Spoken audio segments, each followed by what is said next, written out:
members of the human family. Today is Monday, the 26th of August 2024. Welcome to the General Durability Podcast. I am Usman Wigdi in Mohammedia, Morocco. My guest is Evgenia Emets. She is an artist from and the founder of Eternal Forest, and she is here with us to help us in our quest for knowledge, ultimately self-knowledge. Welcome, Evgenia. How are you doing? Thank you, Otman. Thanks so much for having me. I am great. I had a nice, relaxing weekend with friends, Great. walking on the beach and grounding and taking a little bit of breath of fresh air. Yeah, and we're back. Yeah, yeah, Our thank you. adventures, regenerative adventures. Yes, I had it also on Saturday. I was in the forest, so chilled a little bit in the forest. A lot to a lot happened there. Please, Evgenia, can you take a bit of time and tell us a little bit about yourself, your background, and how it came to be that you have founded Eternal Forests and that you advocate for forest sanctuaries? Thank you. Thank you for this question. So I'm an artist, as you rightly said so. I've been working as visual artist and multidisciplinary artist for many years. And 6 years ago, we moved to Portugal. We made it our home country. We started living here. And the very first year in Portugal was 2017, was marked by quite drastic, devastating fires. And after witnessing these fires, which followed, they follow every year and they are taking place all around the country. Just now, Madeira Island has burned for Right. different reasons. On the mainland Portugal, we have a situation where a lot of monocultures are planted, monocultures of different kind, but these fires are primarily due to deforestation and due to monocultures of eucalyptus plantations that are planted here for the paper production. Anyway, back in 2017, when a lot of land burned and two really big fires happened, and I was just landing in this country, I decided that I would like to explore a little bit the root cause of such devastation. And so I started in 2018 working with a specific community or sets of villages around the Yes. area of Goiás in the area of after the fires. And I started my work really by trying to understand, by filming people, by inquiring, by taking interviews, and then showing my film throughout Portugal and trying to understand further by facing, other communities and audiences, what is really going on. And I started discovering this possibility and this kind of gap, unfulfilled gap of perhaps a non-extractive relationship with the forest, or relationship with the forest Yes, will be yes. more Yeah. reciprocal, spiritual, where we could take care of our forests while we are also creating a series of experiential walks and celebrations and ceremonies and events where community can learn with the forest being and can then develop this deeper relationship, but going back to the forest again and again and again. And so the idea then emerged to create a forest sanctuary, which would be a physical space exactly for these kind of Yes. practices. And so I started developing slowly by offering communities to create this forest sanctuary. And then idea developed into a possibility of creating a series of forest sanctuaries. So like a network of 1,000 forest sanctuaries around the globe, starting with Portugal, but then expanding outwards in other places in the world. And this is the work we are currently doing, encouraging communities, land-based projects, eco-retreats, eco-resorts, and foundations with land to create a forest sanctuary that will be protected forever. Yes, yes. I love this idea. I like it very much. You have mentioned before, yeah, the necessity creates brings solutions. So you came at the perfect time. You saw the fires happening, and then you started thinking about solutions. That is always like this. Every invention is like this. And you have mentioned monocultures. Monocultures are a gigantic problem in the long run. Also now, but in each decade in the future, it will be much worse. Uh, Due several reasons, biodiversity loss is one of them. Difficulty of forest management. There is a problem also not only of monoculture but also management.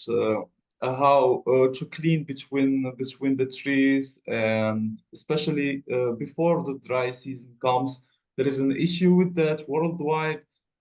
It's not just only the heat, but also the management part of it.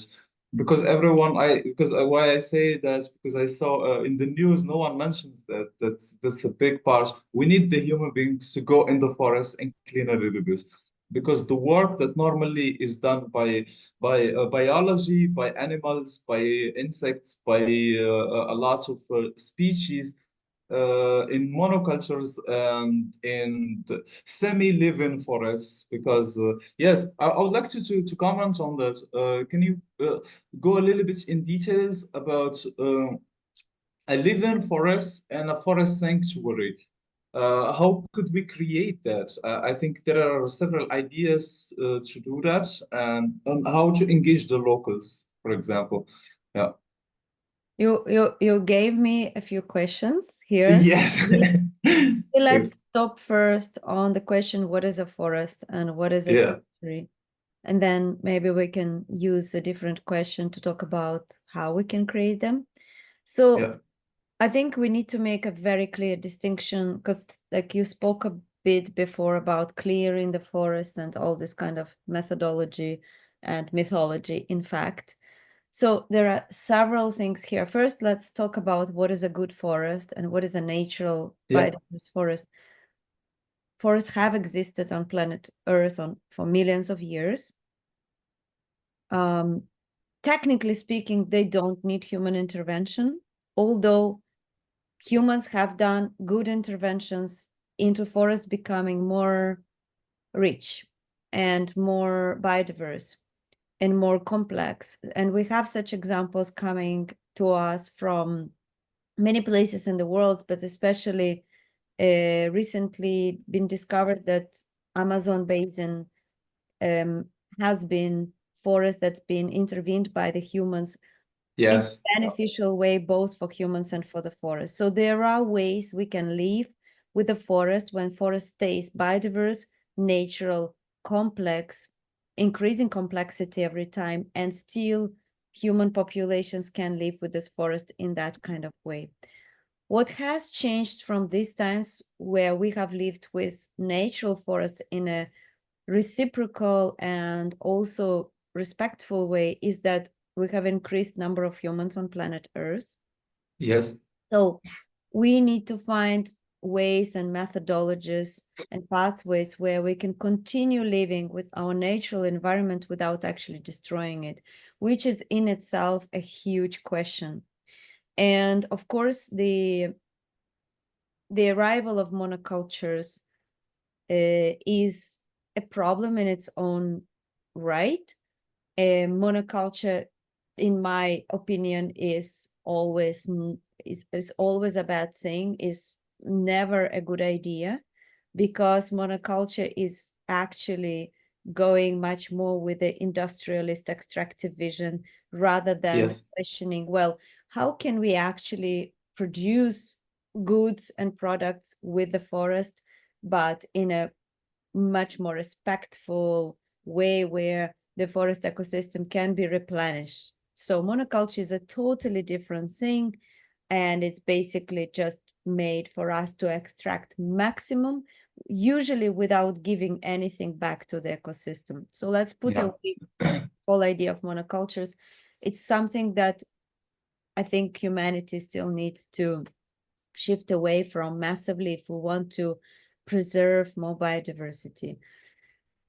What is a forest is a functional ecosystem where all the relationships within this ecosystem are actually working. And there are Yeah, cycles. There are cycles that are within the forest that are going around, the cycles between all the different elements, the water, the soil, the green beings, the animal beings, and everything has place to exist. And those functional relationships makes the forest world go round. yeah, So we have disrupted a lot of these ecosystems in many places in the world for many different reasons. So the global deforestation on the mass scale is definitely a huge problem.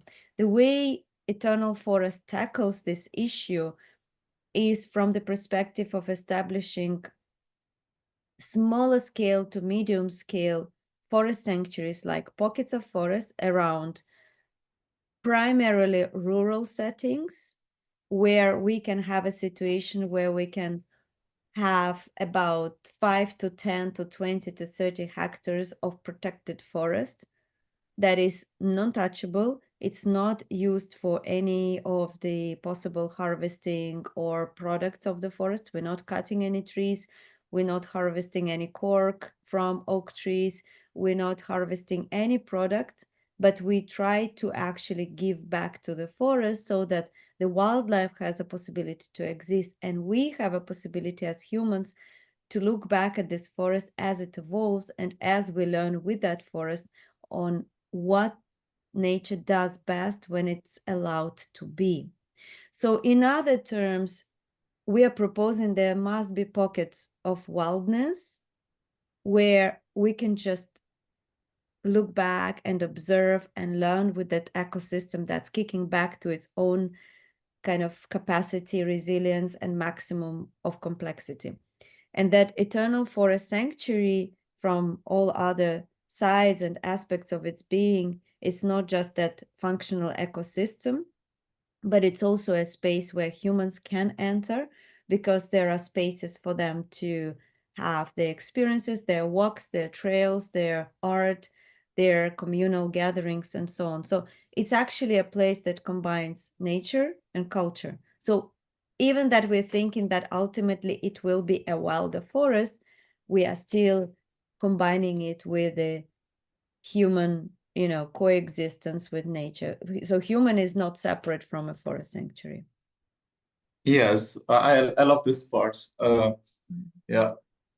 To to foster a relationship, a long-term relationship between the human being and the forest. And when we say forest, doesn't mean that it's not just the trees, but all sorts of birds, all sorts of insects, all sorts of small animals that could be there.